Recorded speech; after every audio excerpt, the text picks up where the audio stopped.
มีผู้ใดเป็นบ้านอนคือยังข่อยบอเรื่องกับมีอยู่ว่าข่อยมีกฎอยู่กับผัวข่อยว่าถ้ามันออกไปเที่ยวผู้เดียวน่ะมันต้องกลับมาก่อนเที่ยงคืนห้ามกลับมาหลังเที่ยงคืนถ้ากลับมาหลังเที่ยงคืนคือต้องมีปัญหากันแน่ๆล่ะเพราะว่าข่อยปล่อยผัวข่อยสิแบบไปมีอีหยังกับแม่ยิ่งช็อตทงช็อตท่ามกับมีไป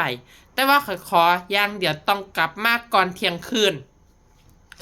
ก็คือว่ามื้อนี่เรื่องก็มีอยู่ว่าผัวข่อยมันออกไปเที่ยว เออพอผัวข่อยมันออกไปเที่ยวปุ๊บตกประมาณบ่าย 1บ่าย 2ข่อยก็เลยนอนเล่นเบิ่งโทรศัพท์นอนไปนอนมาข่อยนอนหลับข่อยนอนหลับอีหลีแต่นี่ข่อยตื่นขึ้นมาอีกเที่ยทุ่ม 1เออข่อยตื่นขึ้นมาอีกเที่ยทุ่ม 1พอข่อยตื่นขึ้นมาทุ่ม 1แล้วข่อยไม่ได้เบิ่งนาฬิกาเนาะข่อยก็เลยคิดว่ามัน6 โมงเช้าตอนนี้โอ้ยข่อยก็ศูนย์ทันแล้วข่อยก็เลยคิดว่าป้าด6 โมงเช้าแล้วมึงกับบ่ทันได้อันกลับมาอยู่ติเพราะว่าข่อยตื่นขึ้นมาเที่ยแรกเลยข่อยคิดว่า6 โมงเช้าข่อยก็เลยแนมหาเบิ่งผัวข่อยเนาะข่อยก็เลยห้องเอิ้นถามหาผัวข่อยฮะมันไปใส่ข่อยก็เลยจำได้เอ้าป้าดมันไปเที่ยวมันบ่ทันได้กลับมาติแต่นี่เขาก็เลยศูนย์วืดว่าสิโทษด่าผัวเจ้าของ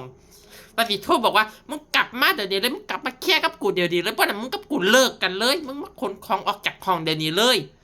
คอยส่วนแต่ว่า